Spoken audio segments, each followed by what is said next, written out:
Welcome to the Intentional Household Podcast. If you've ever felt stressed or uncertain about hiring a babysitter, you're not alone. For many parents, the process feels like guesswork. But today, we're going to take the mystery out of it. Today, I'm joined by Allie Dunbar, founder of the Summerhill Club, a boutique babysitting and family helper agency serving families in Toronto and New York City. Allie has helped thousands of parents find trusted sitters, and she's here to share the same tools and systems with you so you can hire confidently on your own. In this episode, we'll cover the questions to ask, red flags to watch for, and communication strategies that set babysitters up for success from day one. Whether you're hiring through an agency or finding sitters on your own, you'll leave with clear steps to make the process smoother. Allie, thank you so much for joining the Intentional Household Podcast. I'm so excited to have you here today. It's so nice to be here. Thank you for having me. Let's start by hearing why you started the Summerhill Club. Sure. So I am an actor. That is my bliss and what I do with most of my time. And before I had any acting success, I didn't want to work in bars anymore. And I loved working with kids. And I realized that there was a big gap between a lot of parents and a lot of working artists who had a ton of experience with kiddos and wanted to be working with kids instead of in bars and restaurants. And so I came up with the idea, inspiration courtesy of the Babysitters Club, as many people have put together, but it's quite a simple business model. And I think I'm just sort of the connector between this amazing group of artists and entrepreneurs and gig workers in cities and the families who need engaged, exciting individuals to come in and make their lives a little bit easier. I love that. That was so clever of you. Oh, thank you. Thank you. I know so many families, obviously, and I think one common theme is that finding a babysitter is challenging, but it's also overwhelming. Why do you think families feel the overwhelm of finding a babysitter? I have such a new perspective on this, having a 7.5-month-old. When I was just nannying and running the business, I would experience parents having anxiety about new sitters coming in or about myself coming in to help the family. And I understood it because I knew that their kids are your most precious thing that you in your life. So you obviously want to be very careful and make sure it's the right person. But I didn't quite understand all the components that make it really tricky. And I think now I understand it's a lot of different things. It's like the practical overwhelm of finding the right sitter, of vetting them, of scheduling the right person, the mental load of prepping the home. Sometimes it's like, you know what, it's a bit chaotic in here right now. And I'm going to have a new person come in. I have to worry about the instructions for that person. And then there's emotional hurdles, which, can look like the mom guilt or control, or I'll just do it myself, or there's too many instructions for me to give someone new to come in to do bedtime. Most parents feel that it's a little bit too chaotic at bedtime for someone else to come in. And that's just a hurdle you sort of have to go through. There's also very real barriers, like financial barriers, like there are a lot of people who are struggling to make ends meet. How do we prioritize having someone come in and care for our family? And then, of course, common worry that people feel like their situation is too unique or challenging based on a kid's behavioral challenges or allergies in the home or anything like that. So those are all reasons that our brains can say, actually, it's easier not to go out. I don't want to do all of the prep and the mental work, and practical work that's involved in having a sitter. Yeah. A lot of the times parents say, hey, like it's not even worth it. I know. But then, as I think once you get to the other side of it and you set them up and you go out, you realize it was worth it. Oh, literally 2 days ago, I had a sitter coming. I felt a little overwhelmed. And the thing is, sometimes when you need the help the most, you're least likely to get it. I don't know if you feel that way because you're sort of in it. You're a little bit buried and you can't see that really you just need an extra set of hands or you need a little bit of space to be able to see things properly. And so I was feeling like, oh, maybe I should just cancel my sitter. Anyway, I didn't. They came. I went to a coffee shop. I did a little bit of work. I came home. I felt like a new woman and it was only a matter of hours. And that was 2 days ago. So and this is coming from someone who I nannied for, I think 10 years, maybe more than that. I've been a live-in nanny. I've been a travel jet set nanny. I've been all over the place. So in theory, I know that it's going to make the family's life easier. I have been that person, but it's tricky. And I have to keep reminding myself that it's worth the work up front. It is. It's actually funny how you mentioned how bedtime can be a barrier for some parents hiring someone because they know how challenging it can be. But it's interesting because sometimes when you actually bring in the babysitter, they have an easier time with bedtime 100%. than you as the parent. Yeah, 100%. Yeah. I think we as parents, we get into bedtime or we get into whatever time of the day. For me, it's nap time right now. That's a little bit more challenging. And I get a little bit stressed and I'm like, this is going to be a time. And then a new person comes in who has experience with putting 1,000 different amazing kiddos down for a nap and they're chill. Their vibe is very relaxed. They're like, we can do this. Give me instructions. I can make this happen. And it can go way smoother than you anticipate. Yep. 100%. Okay. So for the parents who realize, all right, it's going to be worth it. I need to find that babysitter. I want to talk about the process of finding someone. So, and I want to start with pre-screening. Because I find, and you can correct me if you've noticed this or not, that the pre-screening is a step and it's a step that is often missed. I've noticed this with a lot of friends who waste time getting into interviews. And it's like, whoa, this person, if you had screened them, then actually you wouldn't have even wasted your time on this interview. 100%. Okay. So how can people, I was just going to ask what are some ways parents can filter out candidates just from pre-screening? It's such an important question. And it's such an important part of finding the right team member because we all have such limited time. So if you're wasting time on interviews, honestly, that's enough to discourage you from looking for another sitter.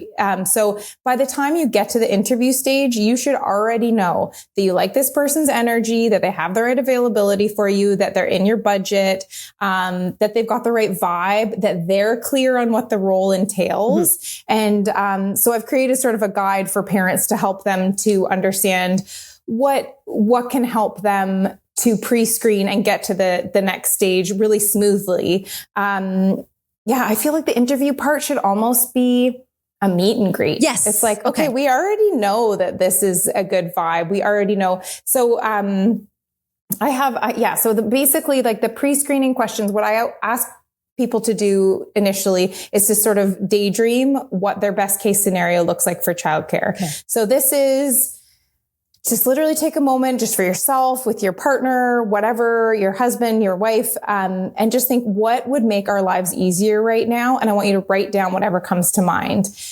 Because often parents are looking for childcare as a sort of putting out the fire rather than looking ahead to, I actually want someone who's going to be able to come every couple weeks. And so they're last minute, okay, I need a date night sitter because we got invited to this amazing concert and we want to go. Okay. So now we've interviewed this person, but we're never going to see them again because they don't have the right availability. And it actually would have been time better spent finding that person's best friend who is going to have the right availability for you. So you take a moment to yourself or with your partner and you think, what do we really, really need here? And then you're going to write those things down. Okay.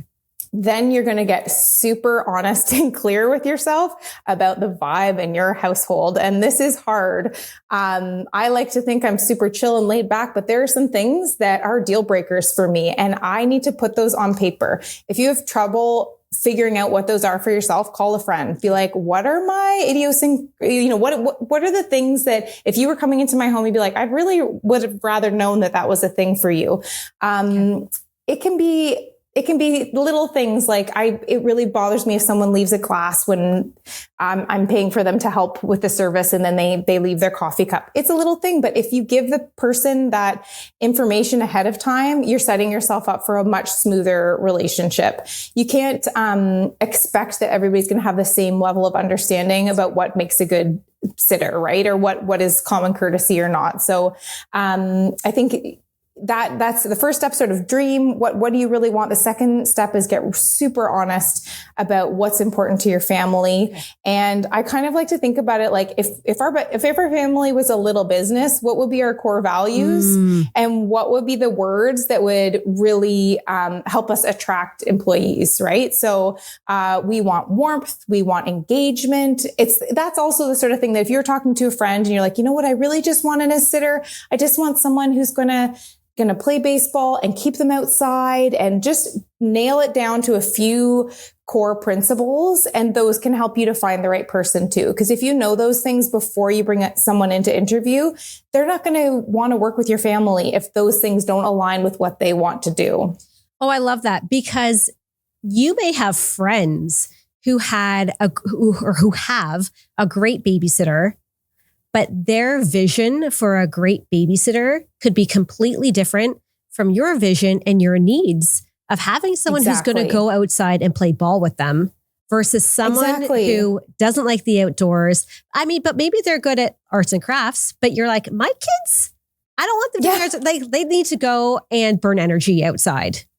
Yeah. And for some parents, the stress of their kids not having a good time is the most important thing. Okay. They're like, I don't want to go out and have a date night unless I know my kid's having an amazing time. So for them, priority is entertainment sitter. I want someone engaging. I want a musical theater performer. Basically, I want someone who's going to watch movies and play tag and really engage with the kids in like a very, very entertainment based way. Mm-hmm. That can be a polar opposite from someone else who's like, I want someone who's going to help discipline. Yes. So, and it's really interesting when you actually take a second to think about what you need and what you want. This obviously will depend on what you're looking for. If I'm looking for an afternoon childcare provider for my baby, I'm going to be looking for different things than I am the date night sitter. Okay. So that's another important thing, is to say, if I'm looking, what kind of shifts am I looking for coverage for, and what do I need during those times? Because at a date night, I don't need you to be taking the baby out for a walk and engaging in the world. I just want you to chill. I want you to make sure you have skills with getting babies down to bed. Those are my priorities here. So it's also specific to what shift you're looking for coverage. Oh, that's such a good point. And when I think about the different support that we have, because we have like a full roster of individuals, but they all bring various attributes. Yeah. And so we have them come at like certain times, right? Like some would be great for daytime and others are really great for bedtime. Totally. We have the same. We have our go-to date night sitter. Beth is my dream, and we know if we have a show that we want to go to, a play or something, we book it on a night that Beth is free, because that will take the stress off of things. And you bring up a really good point too, which is like, I think having 2 to 3 people available. Mm-hmm. I know it sounds like a lot, and maybe you start with finding one amazing candidate. And then often when you find one person, they can lead you to a few more because they'll have like-minded friends or energies around them. Babysitters tend to be in the same sort of industries as well. So if you find one actor, for example, they're probably in an acting class with lots of other people who also work in childcare, and try to get a few different people over time. So that you can do a last minute, maybe dinner out and give yourself the freedom that you'd like to have. Yep, exactly. Okay. So I want to know if there are any red flags that parents often overlook in the process of hiring. Yeah, that's a great question. I'm going to share some that are personal to me. Okay. Because I have hired so many sitters. And I think early days, I really looked at what was on paper in terms of hiring. I was like, do you have your CPR level C? Do you have your clear police check? You have these references. Okay, those are all great. And then I would sort of check the box and meet with them to have a conversation and not understand that for me, that's only 50% of what makes someone the right candidate. Yes, they have to have all these credentials. They have to have the experience. That's critical. That's the foundation, right? So we make sure they've got all the things that we need in place for your kiddo to be safe, always. But then what's their responsiveness like? What's their enthusiasm like? Do they seem like they're in childcare because that's the only way that they're knowing how to pay their rent right now? Do they have any hesitation around providing references or the police checks? This is something that's sort of specific for me, but there have been times where I've been trying to nail down an interview with a potential sitter, and they're a little bit vague. And I think if you're wanting to employ someone, you want them to be excited about the position. And it's not to say that real conflicts don't come up and emergencies don't happen. They may not be able to come to the interview. But if you're having a really hard time finding a time that person can come meet your family, it might not be the right choice for you. You want that person to be prioritizing you. You want them to be the person that you can call when someone's homesick and you've got a meeting and you've got to get there. So attentiveness, I think, is really important. But really, it's trust your gut. And my personal sort of barometer right now is, would I want to hang out with this person? I don't want my kids hanging out with someone I don't want to hang out with. And that is completely vibes. Is this person kind? Are they paying attention to my kiddos' needs? Are they paying attention to me? Are they able to breathe and be in this room? Am I going to worry about them taking care of themselves? So that I think is a really good way for each individual to have a check-in with themselves. Would I be okay with having a full 8-hour shift where I'm bouncing around the house doing things and this sitter is here with my kiddo? And if the answer is yes, that's a really good sign. That is such a good point. And you're right, because for me, I need to be okay with their vibe. And because, hey, I'm not always home when the sitter's here, but sometimes they might come to support me. And I want to make sure that I'm okay with your vibe. One thing I was just reflecting on here is that it's so important for you to like that person so that when they come to the door, your vibe is chill and you're not setting off any alarm bells for the kiddos. Not that you'd ever have someone babysit your kid that you didn't feel safe with, but if your energy isn't matching with that person and, switching over to a sitter is challenging anyway, that's just going to escalate things. It's going to make it harder for you to get out the door, and it's going to make it less exciting for you to go out on a date night or something like that if you're starting with a little bit of stress. You have to trust your gut. Always trust your gut. You do not have to be able to explain why it's not the right fit. You just know. It's like going on a date with someone. It's like going on a first date. You're right. Right? You don't have to explain it. But no. I can think of many examples in my time with support where I didn't follow my gut. And then when it didn't work out, or like just something, it wasn't right, I could remember things that I questioned or when my gut just didn't feel it. And if I had followed my gut from the beginning, I wouldn't have wasted that time.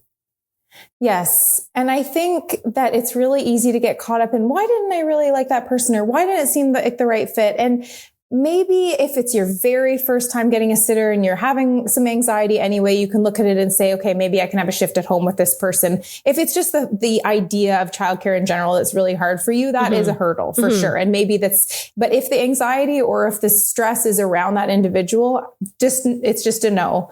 And similar to going on a first date, if it's not the right vibe, no one's going to say, why weren't you interested in them? It's like, they weren't for me. That's right. And that's okay. Yeah. Okay. Trust your gut.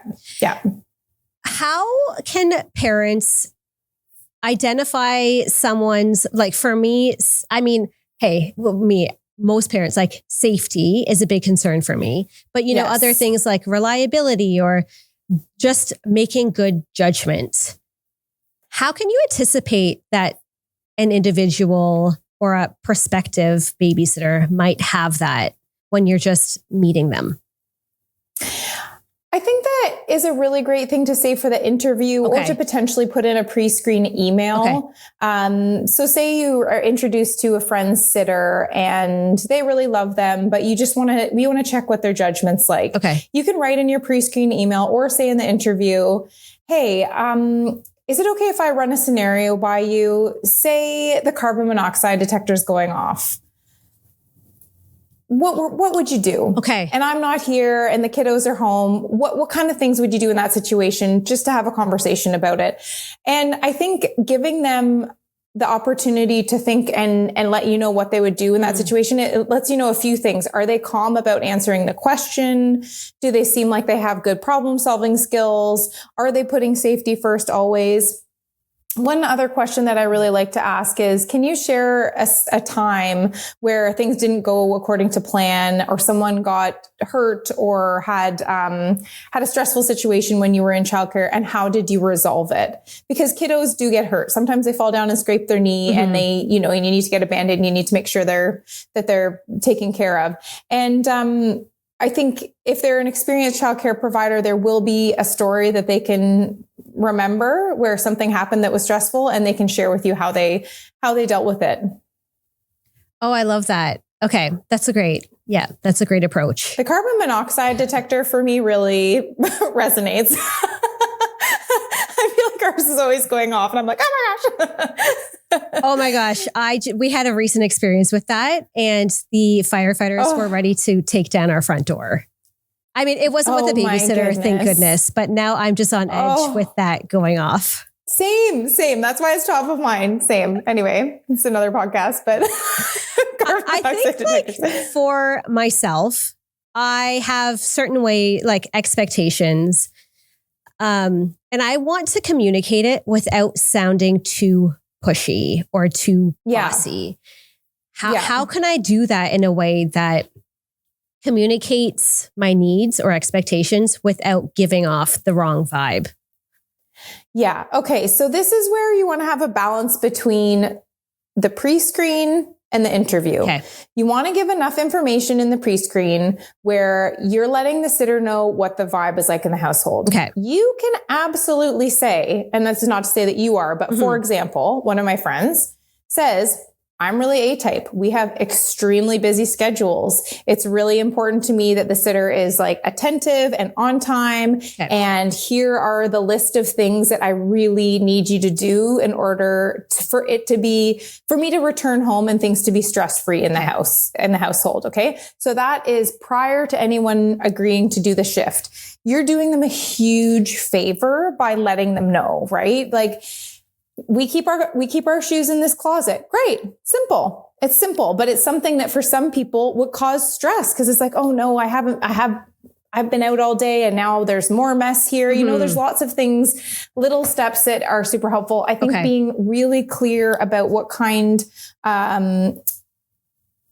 what your expectations are for help around the house and things like that. That's something that you have to really noodle on before the pre-screen and see if you can make a little checklist. If it's just for you, for example, when you're talking about not wanting to overwhelm them, do you have any examples of things that you feel badly asking? Is it sort of emptying the dishwasher type of things? Or is it more you feel like you're micromanaging? Is that sort of what you mean? Well, funny you mentioned emptying the dishwasher because I mean, that I don't have them empty the dishwasher. I don't have them even do household work. If they're the babysitter and they're watching the kids in the evening. And it's a great question because I think a lot of parents, let's talk about this one first, feel uncomfortable about, or some people may think it's inappropriate to ask a babysitter to tidy up the kitchen or empty the dishwasher. So can you share a little bit about that and whether it's even appropriate to ask that? Yeah, I think that's a really good question. And this is an interesting thing because when we hire babysitters, we are always looking at their childcare experience. We're not talking about any cleaning experience, like how tidy are you, how organized are you, other than being on time and obviously taking care of the kiddo schedules. So we always say to families, childcare comes first, but if there's time for additional tasks, feel free to let your sitter know what you would like help with. Okay. But that still can be really hard for parents to verbalize. And that's where I find it really helpful to have a notepad in the kitchen. Set this up ahead of time. This is the way it goes. When the sitter comes in for the interview, you just say it. It can be the very first time you've ever done this. This is what we always do with our sitters. I just write down a couple things that I could use help with if there's time. And then at the bottom, if you could just share anything important to the shift. We brushed our teeth, went to bed, schedule things, whatever you want them to share with you, because that can be another thing where communication both ways. You want it to be open and you want to set the expectations for that. So give examples of things that you'd like feedback on. There was, two wet diapers, no number twos, bed at 6 p.m. Really helpful to have those things written down, especially at different ages. But also a really safe place for you to not have to say, also, do you mind doing this, this, and this? Because it's there. It's in the same place. It's on the fridge. They can put the kiddos to bed, for example, and then see, it would really help them out if I wrapped this present for the, party tomorrow morning or whatever it is that you could use a hand with. Okay. Oh, I love that. All right. Yeah. I will do that. Okay. Well, so my example was actually too much socializing that takes away from managing my kids. And so we could talk about, like, let's just say we were at the park and they were to run into someone that they know. I don't want them socializing with that adult and not spending time with my kids. Yeah, and so absolutely. That is where I have communicated that in the past. And like maybe friends or something were like, oh, wow, that's bold to communicate that. But I try to frame it in a way that, like, hey, when you're here with the kids, I want you to be present with the kids. And I don't want any chatting to take away from spending time with the kids.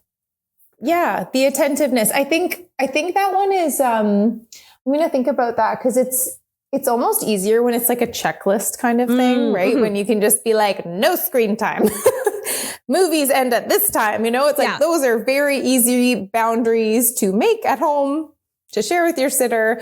That's an interesting one. That kind of aligns with the subject of expectations for screen times and phone use for sitters, though, right? Because it's social, it's outside of the focus, which is the kiddos. I think setting the groundwork so let's say you're interviewing a brand new sitter, right? Yes. You've never met this person before.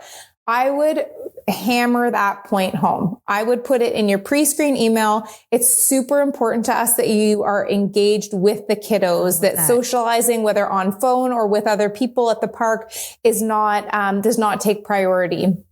So that's sort of troubleshooting for future for you. But if you're dealing with someone who you like otherwise, because this is the tricky thing, right? We can find some caregivers that were like, you're amazing, but I have some notes. You can say, I'd love to have a check-in. Can we do a little chat? This might feel too intense for you. And you can tell me, like, I'm treating this like a business, right? Because this is Summerhill Club. So we do this with sitters, right? We have the check-ins where we say, this is what's going amazing. This is what we're getting a little bit of feedback on. Can we maybe just try to be 5 minutes early rather than 5 minutes late, for example? Yes. I would say, in the spirit of wanting it to increase the energy and the happiness for everybody, that having some sort of, if you love the sitter, you want to retain them, having some sort of offering for them as well. It doesn't have to be an actual offering. It's not like money, but I think it would just be like, we just want you to know how wonderful we found your help. We really love all of these things. We were wondering if we could sort of maybe work on this little part here, and whether you'd be interested in taking our kiddo to Wonderland on Friday. I don't know. Yeah. Something like that. It's like the typical feedback sort of thing. So you have to sort of treat them. Yeah. It's a sandwich. Here's what we love about you. Here's what could help us to feel like we're driving a little bit better as a unit, right? Because that person, when they're working with your family, they are part of your family unit, and they're not your family, but they're working to support your family. And And then, yeah, I don't know. I'm going to sort of brainstorm a little bit more for you on that specific question, but those are the things that come to mind. That's such a great point though, to give. I think a lot of families, maybe they fear giving feedback in general, even if it's to full-time or part-time support.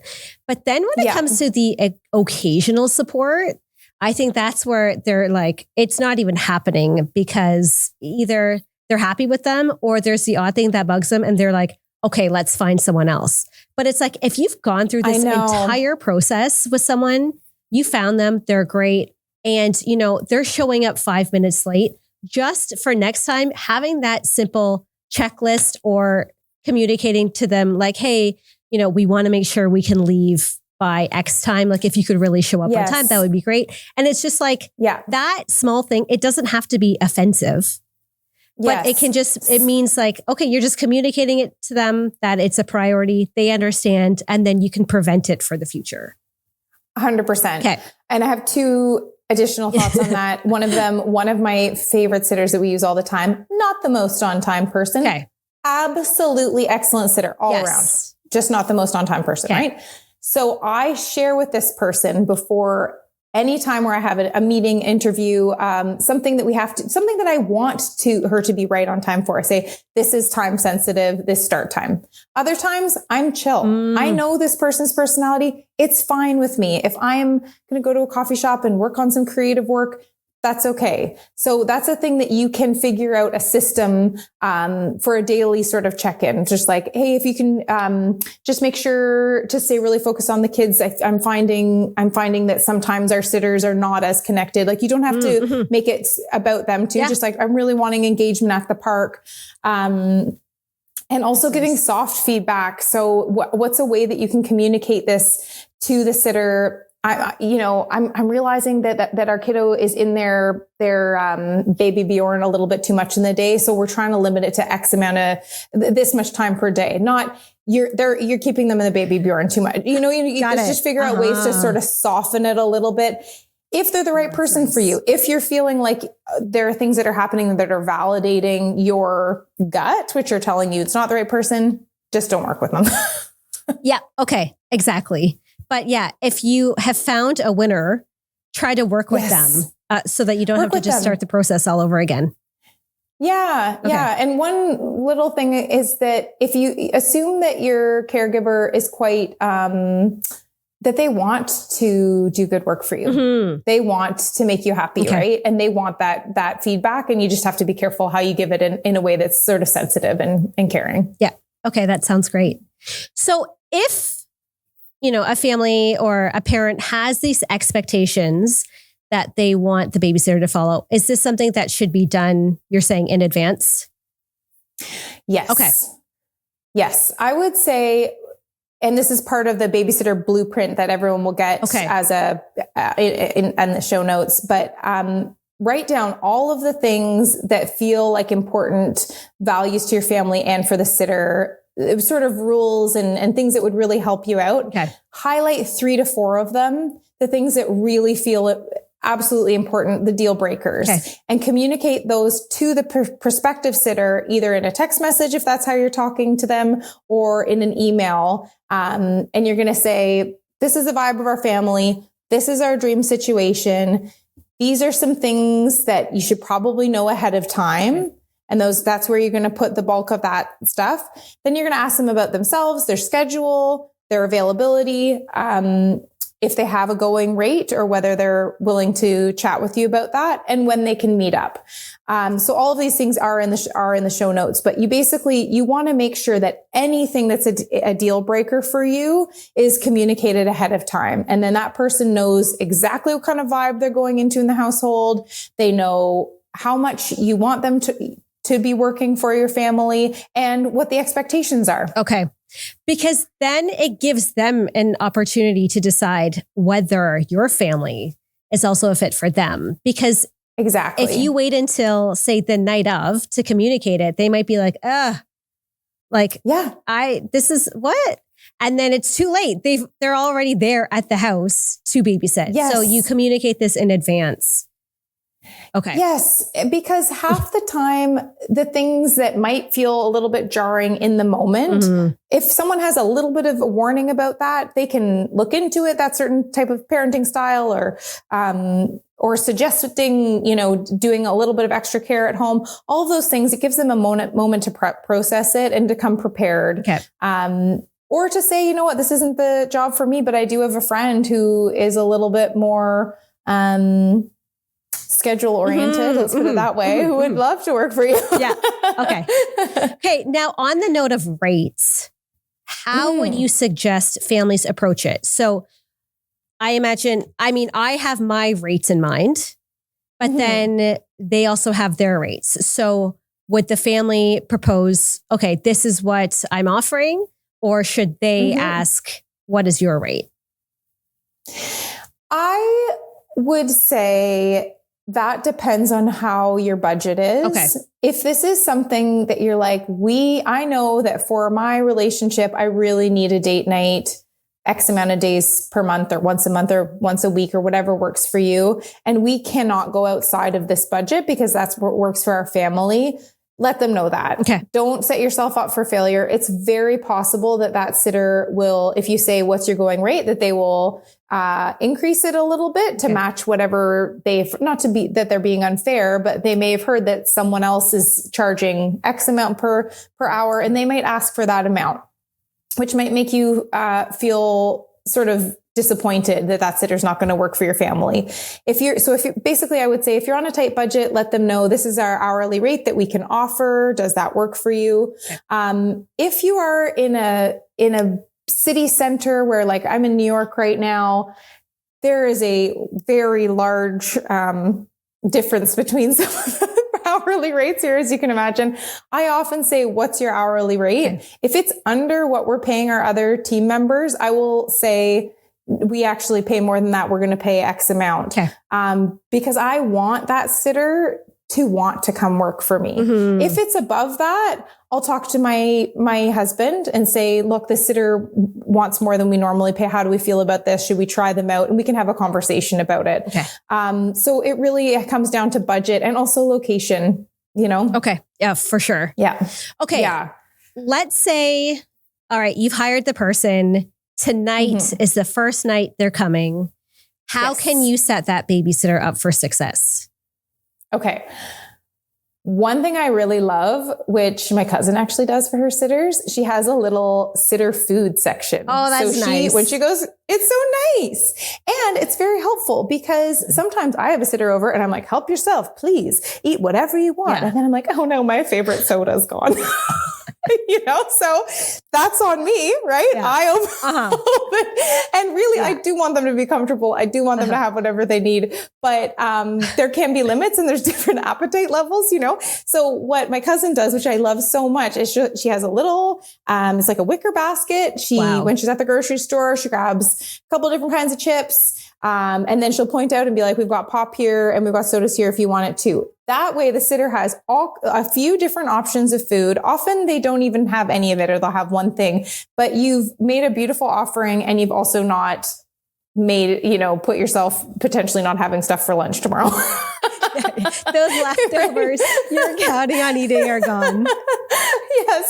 Yes. And as a former nanny, I think when I would go into a household and the parents were really thinking about it from my perspective, and they're thinking, okay, this person's coming from school. They're probably tired. They might need a snack. They might want to have pizza with the kids, little things like that. And now we're talking sort of about sitter retention, right? It's a difference between someone coming in and feeling like the help, or feeling like someone there who's just there to support your family, who you want to be there too. So, and this is also quite personal for me as well. Like, I know that there's lots of families who have different relationships or rules in place that works for everyone. You bring your own food, you do, I always, when we're doing vacation sitting and stuff like that, we have very strict guidelines and boundaries about that sort of thing. But I would say if you can offer maybe a ride home if it's super late, if you're in the city center if the transportation's not running anymore. In Toronto, that's a real thing. If you come home late from a wedding or a party or something, Uber them home. It can make a massive difference on whether they want to come back or not. If they're trying to figure out an Uber or paying an hour's wage to get home. And the things that can feel like a little bit extra for you can make a huge difference on whether someone wants to come back or feel like their time is valued. Yeah, for sure. Do you find that there are some common details or items that are missed in communicating to babysitters? I think it's a really interesting time. Interesting is one word, politically. And it's a challenging thing for some sitters to navigate right now. And I think that across the board, we're sort of saying to our team members, don't talk about politics in the home, but kids are asking sitters about that quite a bit right now. So I know it's a weird one, but I would say that's something that gets missed a lot. Yeah. So maybe just say, if you've got a 12-year-old who's got a lot of questions, they might say, how do you feel about this or that? Wow. So that's one thing, like maybe we don't talk about politics with the kids. That can be an important thing to talk about in your guidelines, whether you do or not. It's not really the place, that's our policy for our sitters anyway. And what else gets missed? It's funny you mentioned that, because actually in a previous episode, the guest had mentioned how her nanny would talk to the kids about dieting. And she was saying, and this is actually one thing that I communicated with like our support is, please don't talk about like dieting or body image in front of the kids. So, that can be overlooked. But I was even thinking things like where like the Band-Aids are kept. Or just like, sorry, I get into world politics. But I mean, there are so many things I think that, you hire the babysitter because you're like, okay, we need to go out at 6:15. So come at 6 and you have 15 minutes to get ready, show them around. It's so fast. And there are so many things that you don't actually show them. Like they may not have even had a house tour. Totally. Sometimes it's very quick. And sometimes you have, your diehard sitter who is there all the time, but they get sick and someone else has to swoop in. So it's a last minute turnaround. I personally have a little cheat sheet, which stays the same. Always. It's like just a reminder that this bouncy thing, he can't go in for more than 20 minutes a day. What was the other thing? Something came up recently that we try to get outside X amount of time. It's just sort of a standard form. And it can be a way that if you miss things in your interview or in the pre-screen and you want to gently recommunicate it, that can be a really good way to have that there as well. But it's also a transition piece, like a literal piece of paper that you can say, we've got to run. Here's all the important stuff. It's got emergency contact information. It's got allergy reminders. It's got household hazards. That's an important one. Everyone sort of takes for granted the kiddos know not to go down here, but the sitter might not. They might not know that the bathroom floor gets really slippery at this time, when there's water on it. So that could be a really great place. And also just helpful, I think, if you can take the time and energy to make a little sheet for yourself ahead of time, then you're not like running around with your like a chicken with your head cut off when they get there being like, oh, what else? So exactly. You just need to create it once as your foundation. You can, could be a Google Doc or in your notes, and then you can edit it, add things as you think of it, but it's always there so that, whether it's this babysitter or a new person, you still have it, and then you can show it to them. A really helpful thing to have on that form too can be a reminder about household rules. And I would say that one thing that gets forgotten sometimes is like, what foods can the kids eat and not eat? And is there a limit to them? Because sometimes it's like having a supply teacher, right? You're like, I'm going to eat all the M&Ms in the house. It's like, well, are you allowed to do that? Yeah, I am. Okay. I don't really want to text your mom who's at a meeting right now to ask her this, but you might, things about food can get missed, and also about screen time. That's a really important one to make sure that your sitter is clear about. Okay. Oh, that's a great point. because Friday nights we do movie night with our kids, and we often have a babysitter. Nice. And we had a different, like a new babysitter come, and they're allowed to have like their chips of choice, and they watch the movie. And when I had come home at, I don't know, like 9:30, my kids were still awake and they were still eating the chips. And I was like, oh. And like, I had never put an end time to the chip eating. You know, I had communicated the bedtime, but I was just a little more relaxed in communicating the expectations to this babysitter, that I was really thrown off guard when I got home and they were still eating that. They had eaten like all the chips. And I was like, okay, wow.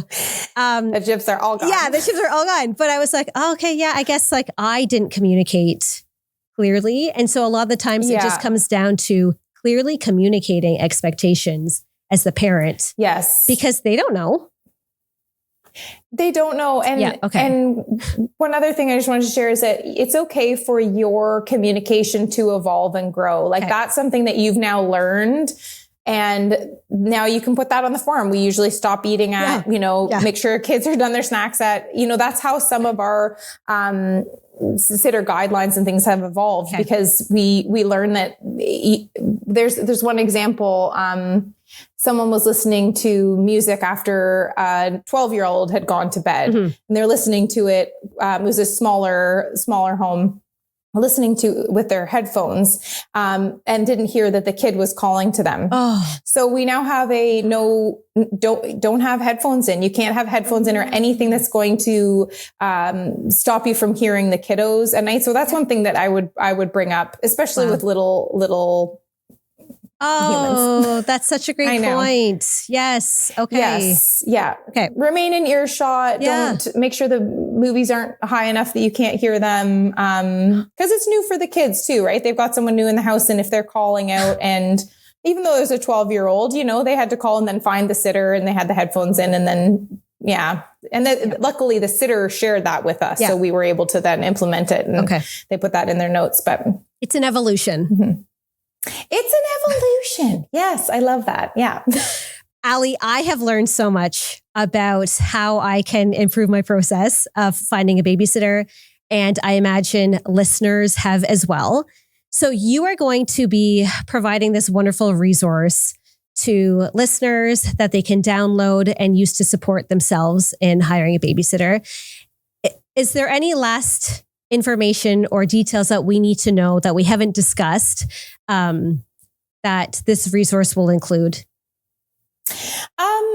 I'm so glad that it was helpful. I really want people, no matter where they live, whether they're able to access an agency or not, they feel equipped and that they save time and allow themselves to get a break. So, the structure of the resource is basically going to be to help people to figure out what it is that they need, get really specific about that, really honest about that, about what their household is like, pre-screen so that they don't waste any time. It has examples of interview questions and things like, what's your favorite thing about working with kids, which is what at Summerhill, that's always our first question. And I want to share that because that really helps to see the joy and excitement sort of sparkle in someone's eye who does really like working with kids. So I want to share that with everybody. And it's a step-by-step process that hopefully will make sure that you're not wasting any time and that you feel so confident so that you can enjoy your time when you do have a sitter in the household. Because really, if you're not relaxed, you're not really doing yourself the favor of having the care.